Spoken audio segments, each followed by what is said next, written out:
আমি বলি এই বাংলাদেশে বিগত সরকার পতনের জন্য 101টা কারণ আছে। আমি মনে করি একটা কারণই যথেষ্ট, তারা আলেম উলামার উপরে জুলুম করেছে। ঠিক এরপরে আর কোনো কারণের দরকার না। ভাই 100 ফিট বাহিনী লাগতো না, একটাই সারবো। কারণ একটা আলেমের আহা সহ্য করার মতো ক্ষমতা তোমার নাই। যদি এই পথে চলতে চান তাইলে এই পথে চলতে গেলে বাধা আসবে, লড়াই হবে। তবে লড়াই হয়েছে এতদিন একচেটিয়া মসজিদের মিম্বার গুলো থেকে আলেম ওলামাকে নামিয়ে দেওয়া হয়েছে। কথা মন মতো না হলে বক্তার সামনে থেকে মাইকগুলো কেড়ে নেওয়া হয়েছে। এতদিন খেলা হয়েছে একচেটিয়া, এখন 50-50। বাধা আসবে তো লড়াই হবে। ঠিক কিনা বলো? এটা মানুষ কেমনে চললে ভালো হবে, কোন পথে চললে মানুষ জান্নাতে যাবে, কোন পথে চললে জাহান্নামে যাওয়া লাগবে, কোন পথে আলো, কোন পথে অন্ধকার, কোন পথে শিরক বিদআত, কোন পথে তাওহীদ রিসালাত, কোন পথে কুফর আর কোন পথে ইসলাম, এই বিষয়টা মানুষ জানে না। মানুষের জ্ঞান বড় কম, মানুষের জ্ঞান সীমাবদ্ধ। ওরা সামনে তাকাইলে পেছনে দেখে না, ডাইনে তাকালে বামে দেখে না।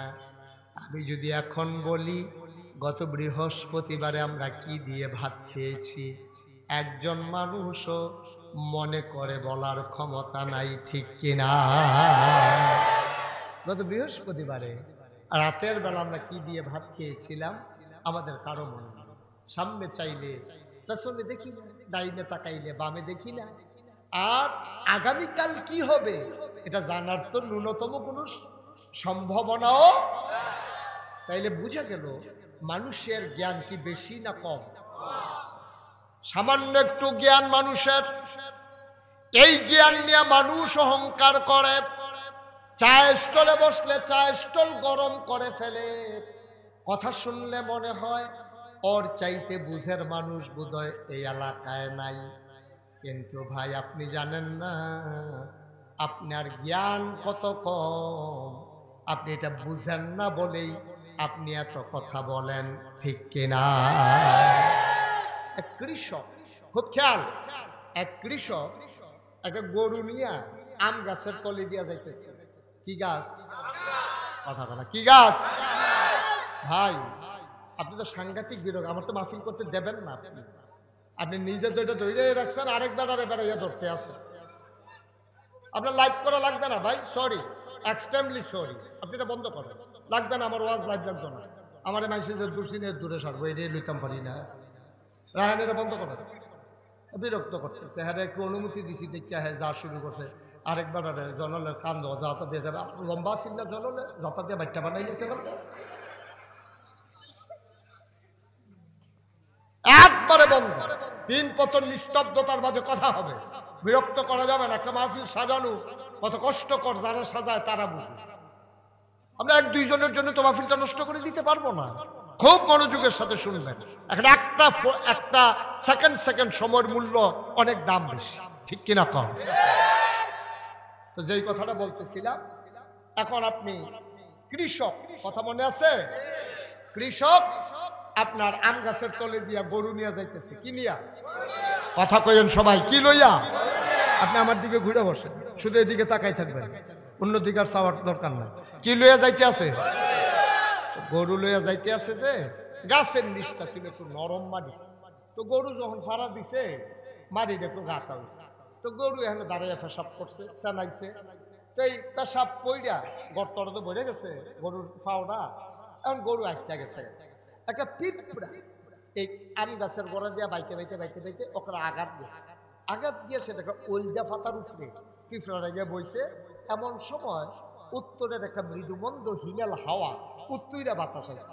বাতাস এসে পড়ে ফাতাটা আস্তে করে পড়ে গেছে। পড়তে কখনো ওই ফাঁসাব গেছে। কথা কি খেয়াল করছে? ওই যে গরু ফাড়া দিয়ে যে গাঁথা হয়েছে, গাঁথার ভিতরে যে সেনা পড়ছে সেইটার উপরে ফাতাটা পড়ছে। ফাতার উপরে কি আছে?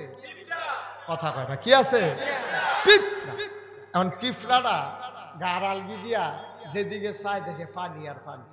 আরে বাবুরে, অথই মহাসাগর। পিঁপড়ারা মনে মনে করে অবশ্যই এটা প্রশান্ত মহাসাগর হইতে পারে। আর আমি যে পাতায় আছি এটা নিশ্চয়ই টাইটানিক জাহাজ। এখন পিঁপড়ায় মনে করতেছে পাতাটা হইলো টাইটানিক জাহাজ আর সেনাটা হইলো প্রশান্ত মহাসাগর। আচ্ছা, পিঁপড়ার মনের খবরটা যদি একটা মানুষে বুঝতো, এবারে গরুওয়ালা এবারে যদি বুঝতো মনে মনে পিঁপড়াটা কি চিন্তা করতে আছে, এবারে আইস দিয়া জায়গাত বেহুশ হইল না, এবারে মনে মনে কইল বলে আরে পিঁপড়া তুই গরুর সেনারে মনে করস প্রশান্ত মহাসাগর অথই জলরাশি আর আম পাতারে মনে করস টাইটানিক জাহাজ, তো ওই বই দই তুই পিঁপড়া যেটা হোক তোর আন্তাজ যদি হিরো হোক। তাইলে পিঁপড়া যেমন তার আন্তাজ তেমন আমি মানুষ হিসাবে যেই চিন্তা করি, আমি মনে করি আমি কত বিশাল চিন্তা করি, ওই পিঁপড়ার চিন্তা যেমন মানুষের কাছে, আর মানুষের চিন্তা আমার আল্লাহর কাছে তার চাইতে আরো ছোট। ঠিক কিনা? আমি মনে করি সব আমি জানি, সব আমার দখলে, আমি মনে করি আমার কথাই সব চলে। এই বাংলাদেশে আমরা এমনও দেখলাম 17 বছর সব ক্ষমতা কুক্ষিগত করার পরে, টোটাল ক্ষমতা হাতের ভিতরে মুঠে আনার পরে, পালাই না বলার পরে 12টার পরে আর খুঁজে পাওয়া গেল না। ঠিক কিনা? কতবার বলল পালাই না 12টার পরে আর খুঁজে পাওয়া, কতবার বলল খেলা হবে, কিন্তু মাঠের ভিতরে খেলোয়াড় আর খুঁজেই পাওয়া গেল না। ঠিক কিনা? বারবার খেলা হবে বলল, খেলা শুরুর আগে লোকটা পালাই গেল। কারণ কি? কারণ হচ্ছে সে মনে করেছে অনেক জানে, আসলে সে কিছুই। আল্লাহ তো জানেন ফায়সালা। খেয়াল করেন, কোনো ফাট্টাফাট্টি না, কোনো পক্ষপাতিত্ব না, খুব বুঝ করে খেয়াল করতে হবে।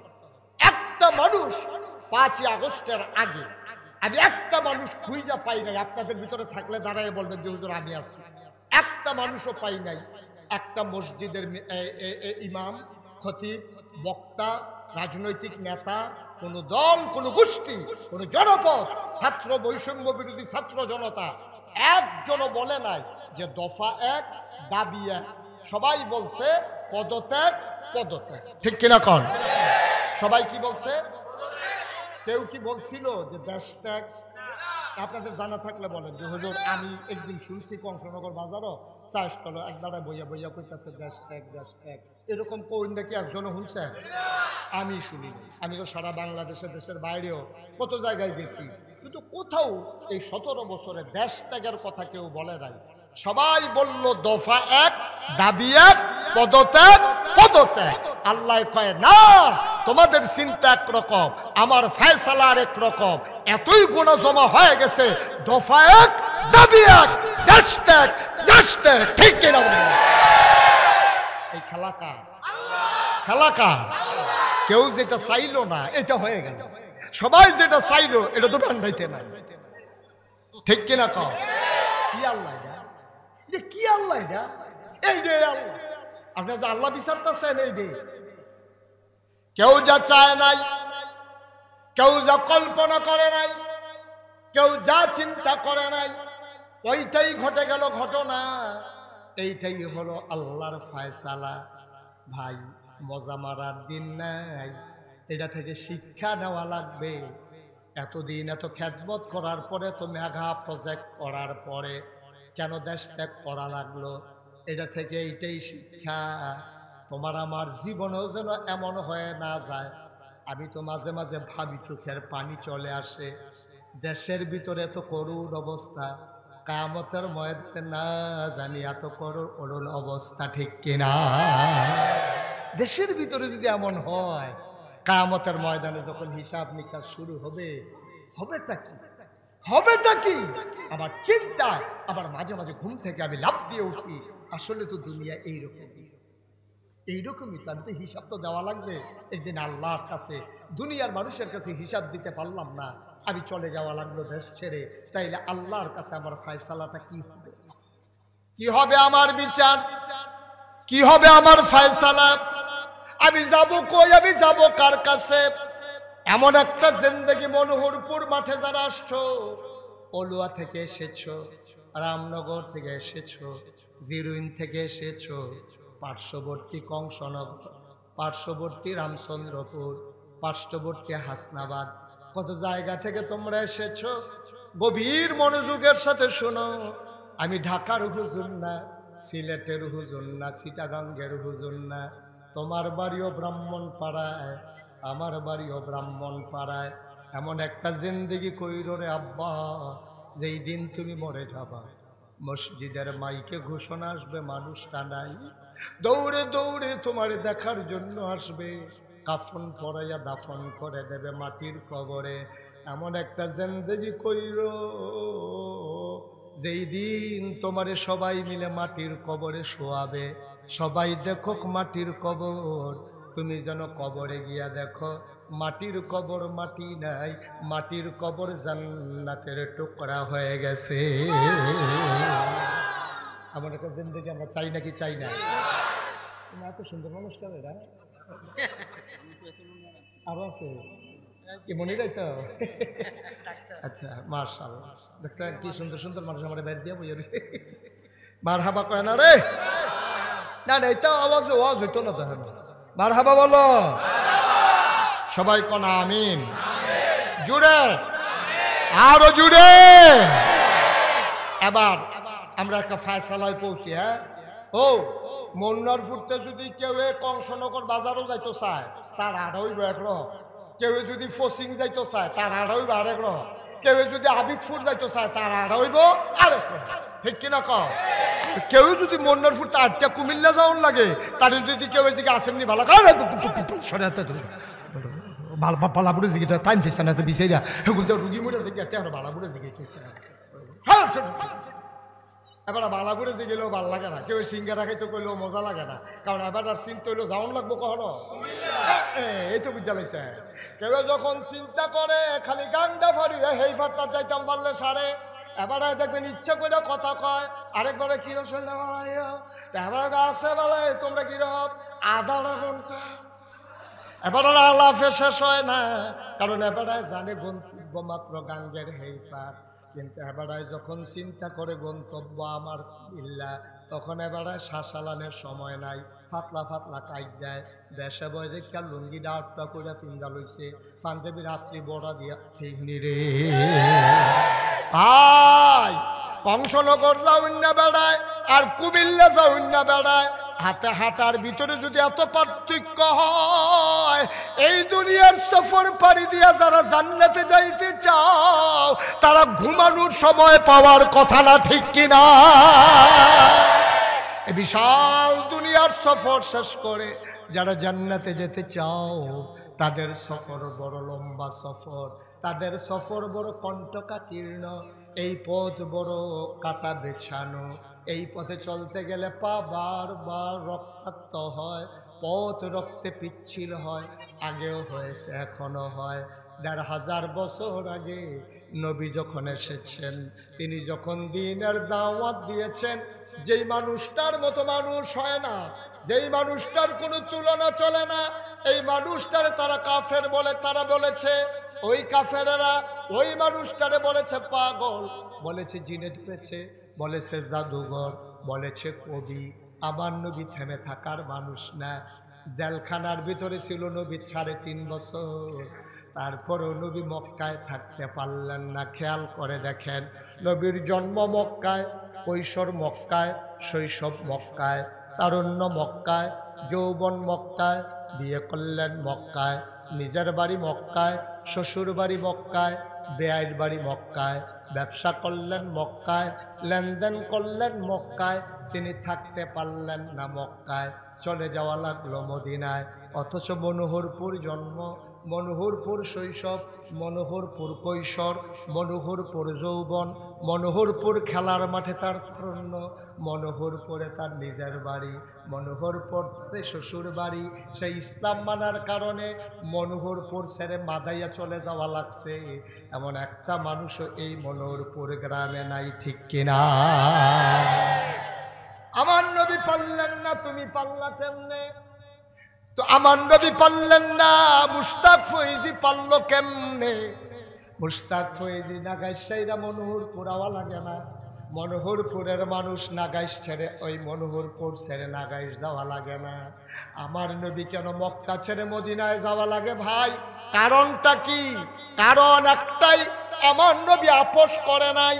তিনি তেলকে তেল বলেছে, পানিকে পানি বলেছে, সত্যকে সত্য বলেছে, মিথ্যাকে মিথ্যা বলেছে, কালোকে কালো বলেছে, সাদাকে সাদা বলেছে, অন্যায়কে অন্যায় বলেছে, ন্যায়কে ন্যায় বলেছে। তুমি আমি যাওয়া লাগে না কেন? আমরা আপোষ করে ফেলেছি, ঠিক কিনা? আমরা কোনো মতে মিলজিল করে জোড়াতালি দিয়া কোনো মতে আমরা দিনটা কাটাই লইতে আসি।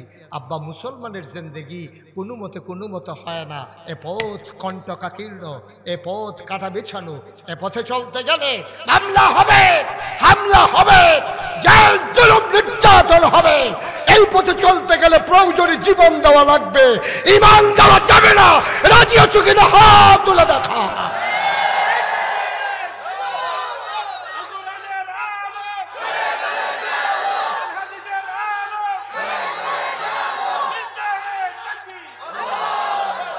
সবাই পড়ে না আমিন। এই পথটাই এমন। আপনি এই পথে চলবেন কিনা এটা সিদ্ধান্তের ব্যাপারে, ওন ডিসিশন, এটা আপনার সিদ্ধান্ত। আপনি যে পথে চলতে চান, যদি এই পথে চলতে চান, তাইলে এই পথে চলতে গেলে বাধা আসবে, লড়াই হবে। তবে লড়াই হয়েছে এতদিন একচেটিয়া মসজিদের মিম্বারগুলো থেকে আলেম ওলামাকে নামিয়ে দেওয়া হয়েছে কথা মন মতো না হলে। বক্তার সামনে থেকে মাইকগুলো কেড়ে নেওয়া হয়েছে। এতদিন খেলা হয়েছে একচেটিয়া, এখন 50-50। বাধা আসবে তো লড়াই হবে, ঠিক কিনা বলো? 1 ইঞ্চি আর ছাড় দেওয়া হবে না। অনেক হয়েছে এখানে, ঠিক কিনা কও? অনেক হয়েছে, অনেক হয়েছে। তামাশা পাইছো মনে হয় যেন তার বাহের বাড়ি আমরা মামুর বাড়ি দেখতে পাইছি। ও সুইটবার উদাম করে যখন চিউন জিগলে দিয়ে ফতফাত করে করে খিচ্ছা দেন, তার ফাইবা ফিটা কি জিনিস, ঠিক কিনা কও? তামাশার একটা শেষ আছে দাঁড়া, খালি জিম খেতে ফুটে রয়েছি রে।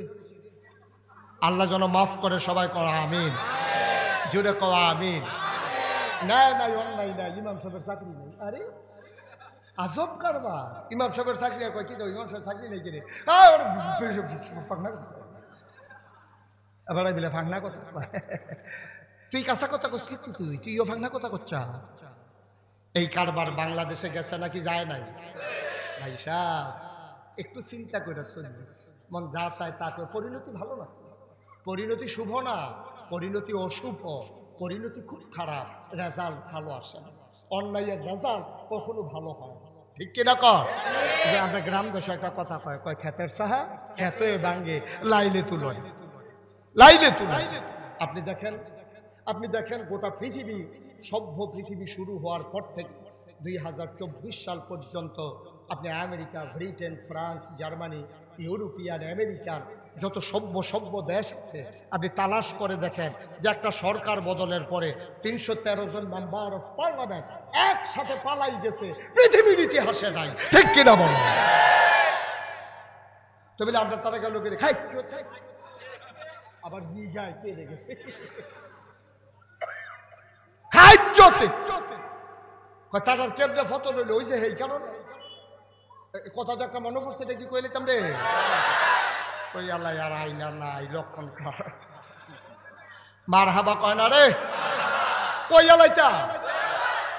ওই যুদ্ধের ময়দানে রাজার দল হারছে, যুদ্ধের ময়দানে রাজার যে সেনাপতি সৈন্যবাহিনী সব এই যুদ্ধের ভিতরে হারছে, ঠকছে বলে বুঝেন বালা, তারা ঠকছে পরে রাজমশাই সেনাপতি যে ডাক দিচ্ছে, এদিকে আসা, আপনি আমার দিকে ঘুরাবেন, দেশে বয় আপনার আরেকটু পিছিয়ে বল, আপনি তো পিছিয়ে বল, এই ভালো হয়েছে না, সাহেব হয়েছে না, এখন দেখতে সুবিধা হয়েছে মার্শাল্লাহ। আপনিও ঘুরেন না, অসুবিধা কি?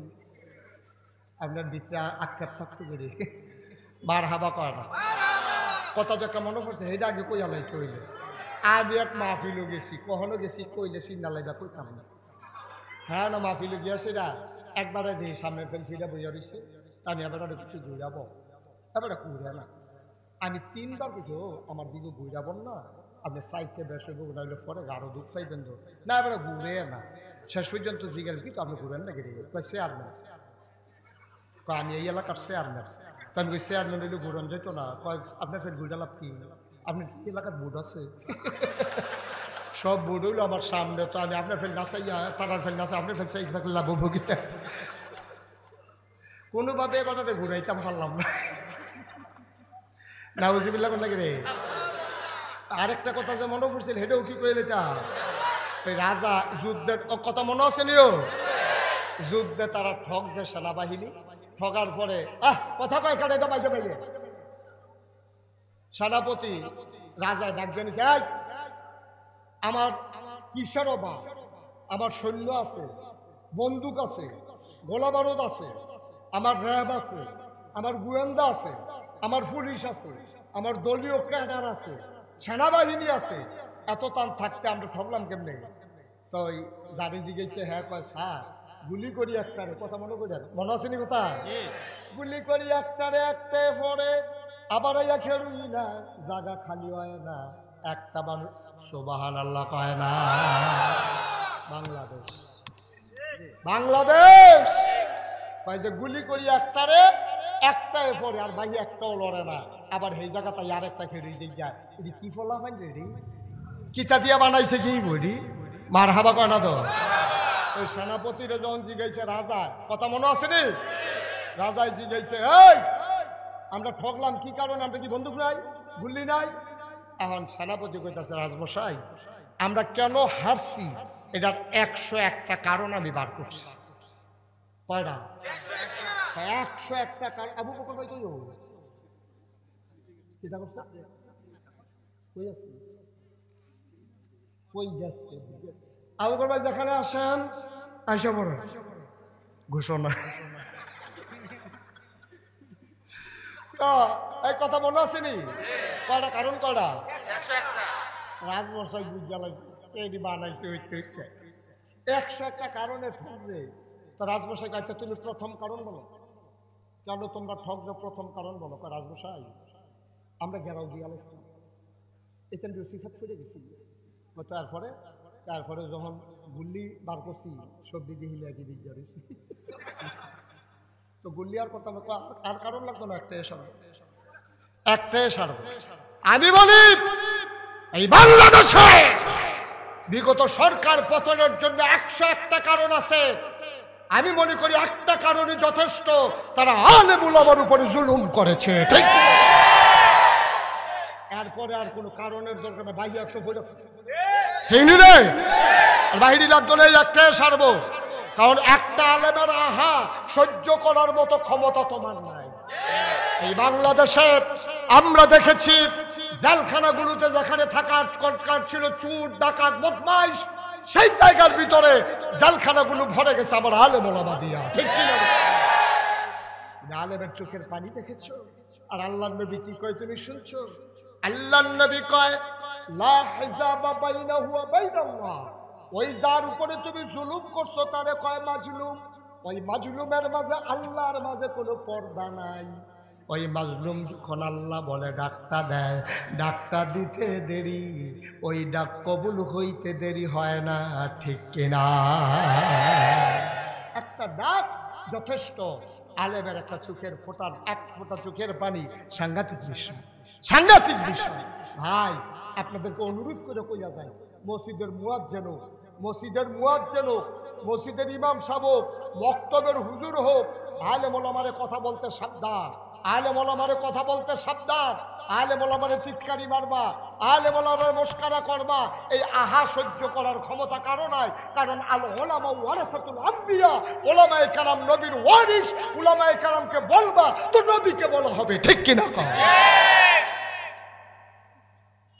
তামাশা মন যা চায় তা করবা, সামনে যা পাও খাইয়া সুইডালাই যা, এটা হজম হইব না, এটা বুঝ করে খাওয়ান লাগে। আহা কি শুরু করলেন আপনারা, কি ছেড়ে দেবো আমি ভাই? মুসলমান মন দিয়ে শোনো, আমরা সবাই মিলে বলেছিলাম আমরা জান্নাতে যেতে চাই, চাই নাকি চাই না? ভাইয়ারা আমার, ১,৫০০ বছর আগে আমার নবী কত সুন্দর একটা ওয়াজ করেছে। নবীজি বলছেন, তুমি ৬টা কাজের জামানত দিবা। তুমি ৬টা কাজ তুমি যদি জামানত হিসাবে জমা দাও, আমি নবীজি আমার জিম্মায় আমার আমানতে তোমার জান্নাত নিয়ে যাব। তুমি ৬টা কাজ আমার কাছে জামানত হিসাবে জমা দিবে। কয়টা কথা বলা? কয়টা জামানত? এই যে ব্যাংকের তে ঋণ তুলতো যা, তা ব্যাংকের অফিসারে জিগায় কিতা কিতা জমা দিবেন, কিতা বাড়ির দলিল আছে, বাড়ির দলিল দিলে তাইলে ব্যাংকের তারা তোমারে লোন দেয়, ঠিক নিও? এই এই কই যা? হ্যাঁ কি যা? হ্যাঁ ১ নম্বর। এটা ধরলেও তো ২.৫ ঘন্টা হয়ে যায়। তাড়াতাড়ি আইয়া। এই কয়টা জিনিস জামানত রাখবো? তাইলে ৬টা জিনিস যদি তুমি জামানত রাখো নবীর কাছে, আর নবীজি তোমার জামানত নিব কিসের? জান্নাতের। কিসের জামানত?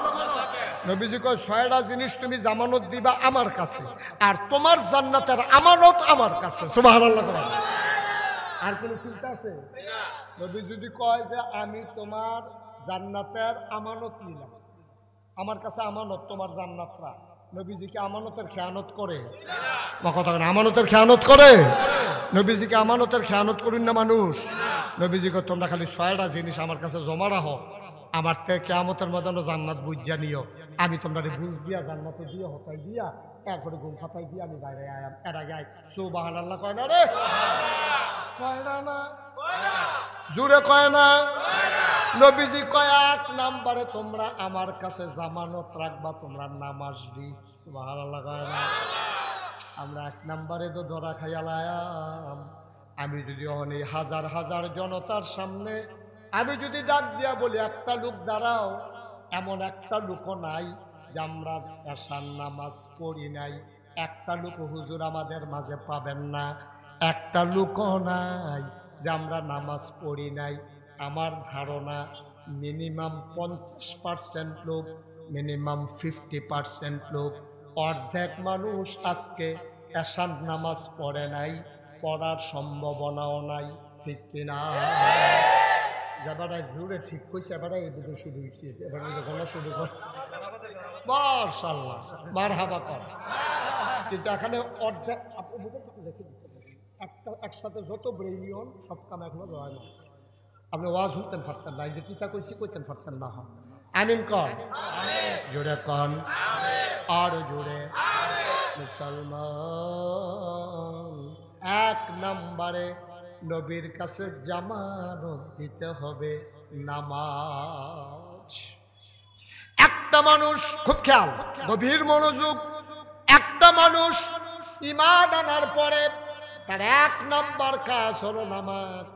১২টায় সে ঈমান আনছে, দিনের ১২টায় সে পড়ছে লা ইলাহা ইল্লাল্লাহু মুহাম্মাদুর রাসূলুল্লাহ আশহাদু আল্লা ইলাহা ইল্লাল্লাহু ওয়াহদাহু লা শারীকা লাহু ওয়া আশহাদু আন্না সাইয়্যিদানা হাবিবানা মাওলানা মুহাম্মাদান আবদুহু ওয়া রাসূলুহু সাল্লাল্লাহু আলাইহি ওয়াসাল্লাম। কয়টা ঈমান আনছে? কয়টা? 12টায়। কথা বলে কয়টা? আপনাদের মনোযোগ নষ্ট হয়ে গেছে? কয়টা? 12টায় মানুষটা ঈমান আনছে। 12:15 মনুরপুর মসজিদের ভিতরে আজান দিছে। খুব খেয়াল, 12টায় মানুষটা ঈমান আনছে, 12:15 মসজিদের ভিতরে আজান দিছে। তাইলে এই মানুষটা মুসলমান না কাফের জানার জন্য ১ নাম্বার কাজ হইল তার নামাজ। সুবহানাল্লাহ বলবেন না? কারণ আমরা দেশ এই কেড়ায় মুসলমান কেড়ায় কাফের বুঝন কেমনে? ছোটার যদি দাড়ি থাকে, মাথার যদি টুপি থাকে, গাও যদি পাঞ্জাবি থাকে, তো এলেতে মুসলমান। তো আমি পাঞ্জাবি গাও দেন, হিন্দুও যদি পাঞ্জাবি কিনা গাও দেয়, এটা কি তার জন্য কি কোনো বাংলাদেশে আইনের এমন কোনো আইন আছে যে হিন্দু পাঞ্জাবি গাও দিতে পারতো না? এরকম কোনো আইন আছে নিও? আচ্ছা, আপনি কবেন যে হুজুর হিন্দু যে পাঞ্জাবি গাও দেয় এটি একটু বাইকটা চাইয়া গাও দেয়, আপনারা যে হুজুরটা লম্বা দি পড়েন এটি কোনো হিন্দুরা গাও দেয় না, কিরে দিলে যোগ না দিলে নাই। এই পাঞ্জাবিটা লম্বা পানিতে খুব দূর লাগে, তে গিয়া সেরা মেস্তরিরে কইব, ওই ইয়ারে দর্জিরে কইব যে ভাই আমি একটা টাকনু পর্যন্ত পাঞ্জাবি হবে না, কয় গজ কাপড় লাগবে আপনি দূর কইয়া দেন, তো আপনি এত গজ কাপড় দিলে আপনার পাঞ্জাবি হেভিতে তো লম্বা বানাই দিব। 10টি হইলে টুপি পাওয়া যায়, তাই যদি আমি টুপি কিনতাম না তাহলে আরো মাগনা পাওয়া যায়। কংসনগর বাজারও গিয়া দেখবা ও আলের লগের মধ্যে টুপি টাঙিয়ে রাখছে, তে মাথার দিবা দিয়া সেরা মনে নাই কইয়া বাড়ি যাইয়া পড়ে, মনে নাই কইয়া ফলে তোর কোনো দোষ নাই কেন। যদি কেউ ডাক যা কয় কি তো তুমি মসজিদে মনে থাকে ষষ্ঠ তো আর কি তুমি দোষের মুক্ত, মনে নাই কইয়া টুপি মাথার দিয়া লাইবা, কাপড় কুতুর বাড়াইয়া পাঞ্জাবি লম্বা বানাই লাইবা। রবীন্দ্রনাথ ঠাকুরে যে দাড়ি রাখছে, এবারে যদি হাওলাত দেয় আমি মুশতাক ফৈজির দাড়ির মতো 3-4 জনের দাড়ি হাওলাত দিতে পারবো, ঠিক নি রে? তাইলে এবার সহজ কথা তাইসা পড়ে, দাড়ি দিয়া মুসলমান না, টুপি দিয়া মুসলমান না, তারপরে গিয়া পাঞ্জাবি দিয়া মুসলমান না, তাইলে মুসলমান কিসে? মুসলমানের 1 নাম্বার প্রমাণ হইল সেই ঈমান আনার পরে তার ভিতরে যদি দেখো নামাজ আছে তাইলে সেই ঈমানদার মুসলমান। আল্লাহর নবী কয় মান তারাকা সালাতা মুতাআম্মিদান ফাকাদ কাফারা, যে ইচ্ছাকৃতভাবে একটা রাকাত নামাজ ছেড়ে দেবে মানুষটা সাথে সাথে কাফের হয়ে যাবে, ঠিক কিনা? সাথে সাথে কাফের, কিন্তু সে বুঝবেও না। বুঝবে কেমনে? আপনি এক জায়গায় ফেলি রয়েছেন, আপনার লুঙ্গিটা পরে দেখিতেছে, আপনি নিজে ওটার পাইতে আছেন, যারা সামনে খুলতেছে তারাও কইতেছে ও তোমার লুঙ্গিটা খুলে দেখিতেছে, আপনি টান দিয়া ধরতেন পারে। কিন্তু ঈমান এমন একটা জিনিস, 1000 মানুষের সামনে, 1 কোটি মানুষের সামনে আপনার ঈমান যদি যায়, আপনি ওটার পাইতেন না, যারা সামনে গেছে তারাও কইতে পারতো না, ঠিক কিনা? ঈমান এমন সাংঘাতিক একটা জিনিস। তাইলে 1 নম্বরে আপনার উপরে নামাজ আল্লাহ ফরজ করে দিছে, আর নবীজি কয় এই নামাজটা যদি আমার কাছে আমার জামানত হিসাবে জমা দিতে পারো আমি তোমার জান্নাত আমানত হিসাবে রাখি। সুবহানাল্লাহ কইতাম না? কি আল্লাহ এটা, কি নবী এটা? নবীজি কি সুন্দর সুন্দর কথা কইয়া রাখছে। আরো রয়েছে 5টা, আর জানি শেষ করে যাওন যায় নাকি? তারে বয়াইলাম বয়ালা তে বুঝছে না, ওই হ্যাঁ মতো ওই জেবাড়াই উঠতে গেছে হ্যাঁ মতো। এটা আবু বকর সিদ্দিক ভাই আমারে কইতাছে হুজুর সামনে জায়গা হয় না, একটাই লাইন আছে আমি উঠতে গেলে দেখলেন জায়গা, হ্যাঁ জায়গা ওয় না, পুরা জায়গা দেখবেন খালি বালিশ লইয়ে উঠতে থাকতেন পাবে না। ওই গুতাগুতিটা সমান করে বইয়ালাম কয়টা না আর্জেন্টিনা বসো, এটাকে ইন্টারন্যাশনাল মাহফিল বানাই নিয়েছে, আর্জেন্টিনার তো ওয়াজ শুনতে আইয়া পড়ছে। কারবার কারবার আমি যে দূরা বেরিয়েছি কইতাম পারতাম না। 2 নাম্বার কয়টা না? 1 নাম্বারে গেল নামাজ। এই ব্যাপারে আরো অনেক কথা আছে, আবু বকর সিদ্দিক ভাই কালকে সহালে করব। নামাজের ব্যাপারে আরো কথা আছে, সবদি শেষ করতাম গেলে বাহি 5টা কন যেত না। 2 নাম্বারে হইল জাকাত দেওয়া, এইটাও বিস্তারিত কইতাম না। জাকাত কারে কয় আপনারা বুঝেন, যারা ধনী মানুষ তারা রমজান মাসে জাকাত দেবেন, এটা সওয়াব বেশি। রমজানের আগে আমরা হুজুররার লগে আলাপ করবেন, হুজুর আমার জাকাত কত আইছে, আমরা যদি জিগাই কেউ জাকাত দিছেন নি, কয়জন নতুন নি, আচ্ছা নতুন নি জাকাত দে, সারা বছরে তো দিতে আসি, সেই দিনও তো ভিক্ষা দিছি। আপনার তারা জাকাত বুঝছে না, তাই মনে করছে ওই যে ভিক্ষা দিতে আছে, ওই হেতারে লুঙ্গি কিনা দিছে, ওই হেতারে ছাগল কিনা দিছে, হেতার মাইয়ার বিয়ার সময় 500 টাকা দিছে, তা মনে করছে জাকাত আদায় হয়ে গেছে। আব্বা সব সময় মনে রাখবেন, এই যে আপনি মসজিদও টেহা দিচ্ছেন, না দিলে গুনাহগার হইতেন না। আপনি দিলে সওয়াব, না দিলে গোনা নাই। 1 মাইয়ার বিয়ে হইব, দিলে সওয়াব, না দিলে গোনা নাই। এই বন্যায় মানুষ বাইরে দেখিতেছে, দিলে সওয়াব, না দিলে গোনা নাই। জাকাত এমন একটা জিনিস, দিলে সওয়াব তো হইব, আর না দিলে আপনি না দিলে গোনাগার, আর অস্বীকার করলে কাফের, ঠিক কিনা? মস্কারা মনে করছে আর আপনি কবে থেকে দিতে আছেন জাকাত, আপনি কইছে কারা কবে থেকে দিতে? কোনো হিসাব নিকাশ না, এবারে বলে দিতে আছে দিয়া ঘুরতে শুরু হয়ে গেছে, সবজি গন্যা চাইছে 250। তুমি জাকাত দানো হইলো 2 লাখ, তুমি জাকাত দানো হইছো 2.5 লাখ, তুমি 200-250 টাকা দিয়া ভগিন্দি বেড়ি রেখা 1 মুঠ ভিক্ষা দিয়া তুমি মনে করছো তোমার জাকাত আদায় হইয়া গেছে। আপনি কারবার কইরা যাইতে আসি, ফরজের খবর নাই, আমরা তারা নফল লইয়া টানাটানি, হাতে টুপি মাথাত না দিয়া বসি যাই লোকেরে তারে দম খাইয়া তে এই সুজা বেড়ারে গুছা বানাই দিছে, দমক দেখে বরাবর যাইতে বেহ হইয়া দিতে না তো টুপি ফিন্দাইছে না কেরে কইলে ইমাম সাহেব কতক্ষণ দম খাইছে, মুয়াজ্জিন কতক্ষণ দম খাইছে, সভাপতি আইয়া কই কিছু তো তুই কোনি খাস বলছে ভাই সাহেব তে টুপি মাথাত দিছে না দিকে আপনি এমনি ফদাইছেন, তে নফল নামাজ পড়ে না দিকে আপনি এমনি ফদান। হ্যাঁ আপনি কিছু বুঝছেন? সারা জীবনের নফল দি মিলাইয়া খুব খেয়াল, সারা জীবনে নফল দি মিলাইয়া আপনি একটা ফরজের সমান বানাইতেন পারতেন না, ঠিক কিনা কর? সারাটা জীবনের নফল মিলাইয়া আপনি ফজরের একটা সাজদার সমান বানাইতেন পারতেন না। কথা তো আরেকটা মনে করতে কইতা নোয়া খেললে হুজুর গেছে ওয়াজ করতো, কি খেললা কথা বলে কি খেললা? নোয়া খেললে হুজুরে ওয়াজ করতে গেছে, তারা তো সিহন কামলা। আমি চিন্তা করলাম তারা তো সিহন ওয়াজ শিখছে কো ডাবের পানি খাইয়া, তাদের গুল ডাব হয় বেশি, আয়োডিন খায় ডাবের পানি দিচ্ছে। আমরা গুল ডাব হয় কম, আমরা আয়োডিন কম, এর লেগে আমরা আহল ফতার কম। হ্যাঁ তারার বুদ্ধি সাংঘাতিক বেশি। কুমিল্লার তারা কিছু ডাব পাইয়া তখন আমরা খেরাত করেছি, কবে উত্তালা লাগলো। এই নোয়াখালীর তারা সাংঘাতিক বুঝিত, হুজুরে যে ওয়াজ করতে আছে, হুজুরে সিহন সিহন কথা কইতে আছে। একবার মনে করলো হুজুর তো সব জানা রাখি, যেহেতু হুজুরের বুদ্ধি বালা, একটা খেলে এক হুজুর প্রশ্ন আছে। বলেন কি প্রশ্ন? হুজুর আপনি তো নফল ফরজ এতক্ষণ বুঝাইলেন, সারা জীবনের নফল মিলাইয়া একটা ফরজ হইতো না, কথাটা যে কইলেন হুজুর এটা একটা কথা কইলে, এত মেহনত করে করে নফল নামাজ পড়তে আসি, নফল রোজা রাখতে আসি, সবজি মিলেই একটা ফরজ হইতো, তো পরিচিতা তৈলে আপনার জিগাই হুজুর এই কয়টা নফল মিলাইলে মোটামুটি একটা ফরজের সমান হইব? হুজুর এই প্রশ্ন তো জীবনে কেউ কইছে না, কই আইয়া বসে ওয়াজ কইরা কেউ তার প্রশ্ন করছে না। এবার আদি কইতে আছে কয়টা নফল মিলাইলে একটা ফরজ হয়। হুজুরও করে টেনশন ভরে গেছে, কপালের সামরা বেড়ে বড়া দিয়া লাইছে, শরীরটা গাম দিয়া লাইছে শীতের ভিতরে। হুজুরে আয় ছেলে আয় তারে বসাও, জাহিন উঠতে গেছে, এখন হইল এখনো না, জাহিন গেছে এখন হইল, এখন হইল আইসেন রে বুঝছে না। আচ্ছা সেইটা আমি তো কি কইছি তে নতুন মার হাবা কানা রে, যেটা কানা লইল না লাডা মেরে বউ মনে করছে কতক্ষণ পরে বাইক ছাড়াতে মিনিমাম আরো 3 ঘন্টা হইতে পারে।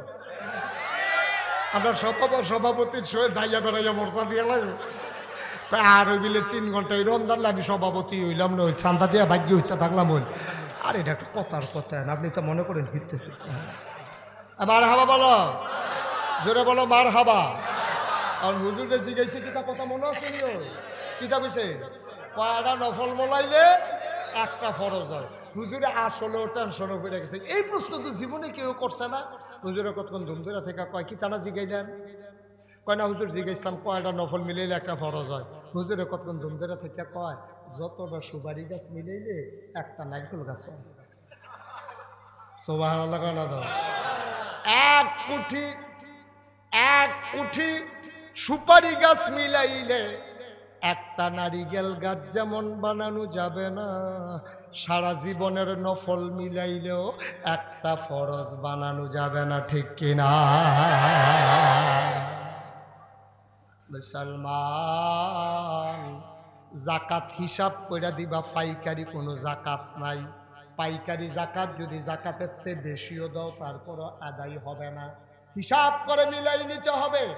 এরপরে যে বেশি দাও আমার আপত্তি নাই, হিসাব ছাড়া যদি দাও তাইলে জাকাত আদায় হবে না। হক্কানি ওলামায়ে কেরাম এইটাই মত।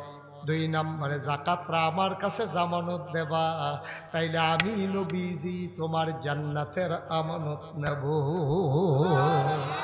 3 নম্বর আমানতের খেয়ানত করা যাবে না। আচ্ছা আবার আসে আমানত কারে কয় আপনারা বুঝেননি, আপনি কোন আমানত কারে? আচ্ছা আমরা বয়স্ক মানুষ কইতে দেরি। আচ্ছা আবু বকর ভাই কোন আমানত কারে কয় আপনার করে আবু বকর ভাই তো হুজুর মানুষ এবারে আমানত কারে কয় আমরা বুঝছি না।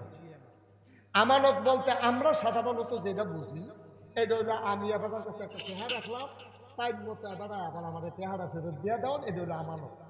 আমানত চেহার আছে, আমানত কথার আছে, আমানত কাজের আছে, আমানত সমর্থনের আছে, আমানত সব কিছুর আছে। টাকা আপনার কাছে আমি রাখলাম, ভাই আমি আবু বকর ভাই আমি দেখেন দিয়া যায় আমার কাছে 5 লাখ টাকা আছে, রাইতে দিয়ে রেখে আবার রান্নাঘর ফলাফানি ধরে নিতে হবে রেখে দেয়, আপনি কিন্তু আলমারির বইটা রাখা দেন, আমি পরে আপনার টেহা রাইয়া নেব অথবা লুক ফাড়াই কি হলো পরে আমি হয় লুক ফাড়াই নেব, না হলে আমি আইয়া নেব আপনার টেহারা আমানত রাখেন। তেবারাই নিয়ে আসছি আলমারি রেখে দিছে, আমি লুক ফাড়াইছি পরে দিয়া দিছে, এটা হলো আমানত। ঠিক আছে, আমানত রক্ষা করছে। আচ্ছা বুঝলাম তেহার আমানত এটা, কথার আমানত কিটা? কথার আমানত হইলো আমি আপনার লগে কথা কইতে আছি, মনে করেন ডাক্তার মনিরের লগে আমি একটা গোপন কথা কয় কোনের সময় আমি সাইড অফেন্সের কাছে কেউ শুনিনি, আমি কিচ্ছু কইছি না যে তোর কাছে কইয়েন না অথবা এটা ভিতরে রাখেন, এটা করলাম সাইয়েন কইলে আবার নি কইয়া দেন না, কই যে আমি চতুর্দিকে যে চাইছি এটা ডাক্তার মনিরে বুঝবইব যে হুজুরের নিশ্চয়ই এই কথাটা কেউ হনাইতো চায় না, না হলে মানুষ সাইড অফেন্সার ক্ষিপ্ত আমার লগে একলা কইতে আছে এই কথাটা ওনার কাছে আমানত, ওনার কই যারা ফাইটা যখন দেবো ফ্যাট ফাইডা মরতে পারবো, কিন্তু কথা যে তল ফরাইছে এইটার বার করণ যেত না, যদি কইটা দেয় তাহলে আমানতের খেয়াল, ঠিক কিনা কর? আচ্ছা এটা গেল তাহলে টেহারা বুঝছেন। আর আপনার আবার হেসা হেসা মনে করেন আবু বকর ভাইয়ের কাছে আমি 5 লাখ টাকা না একটা কথার মার হাবা কয় না রে, তাহলে টেহার আমানত গেল, হ্যাঁ এরপরে কথার আমানত গেল। এবার আসেন এই কাজের আমানত। কাজ সামনে নির্বাচন, সামনে কি বুঝা কইেন, এরকম করলে আফে তাফে ঠেললেন না, আমরা তো সহজ অনেকে বুঝতো চায় না, আমি যেহেতু এলাকার মানুষ আমার 3-4 বার জিগাইয়া বুঝা লইতেন পারবেন সুবিধাওয়ালা, আমি হইলাম প্রাইভেট শিক্ষকের মতো, আমি কোনো পাইকারি ক্লাস না। মার হাবা কর না কেন? সামনে বুট, সামনে কিতা কথা কেন সামনে কিতা, এই বুটের ভিতরে মনে করেন 5 জন খেলছে, এটা এমপি হোক, উপজেলা চেয়ারম্যান হোক, অথবা ইউনিয়ন হোক, অথবা মেম্বার হোক, দাঁড়াইছে মনে করেন 5 জন। কয়জন ফাঁস করবো? কয়জন? 1 জন। এখন আপনি এই এলাকার মন্নারপুর মাঠও যারা আইছেন সকলে মিল্লা ভোটার, এখন এই ভোটের আমানত কারে কয়? ভোটের আমানত কারে কয়? ভোটের আমানত হলো এই 5 জনের ভিতরে আপনি 1 নম্বরে যাচাই করবেন কে আল্লাহ, কে কথা না, কে কেডায় 5 ওয়াক্ত নামাজ ছাড়ে না, আপনি নিজে দেখছেন। ওই নির্বাচনী নামাজ না, আমরা এলাকাতে একবার কত একটা মনে পড়ছে, আমরা এলাকাতে একবার ওই নির্বাচনে করেছি, আপনার এলাকা আমরা এক এলাকায় নাম করে চিন্তা লাগবেন কইতাম না, একবারে নির্বাচনে করি আসরের নামাজ পড়া নিয়েছে 2 বার। কয়বারে? আরে 2 দিনে না, 1 দিনে আসরের নামাজ পড়ছে কয়বার? আল্লাহ ফরজ করছে কয়বার? এই বর্বরায় পড়ছে কয়বার? এই 2 বার আসরের নামাজ পড়া বসে। যেতে দেখছে লগে আসিল হেতে আমারে কইছে হুজুর ফরসিম ফেল ফিরা করতাম, আমি নিজের সহে দেখছি, আমি মিশা কথা কই কিন্তু এই জায়গাটা হাসা হুজুর, আপনি ওখানে সত্য বিশ্বাস করেন, আপনি ফিরসাব মানুষ, আপনার কাছে বানাইয়া কথা কওয়ার দরকার নাই।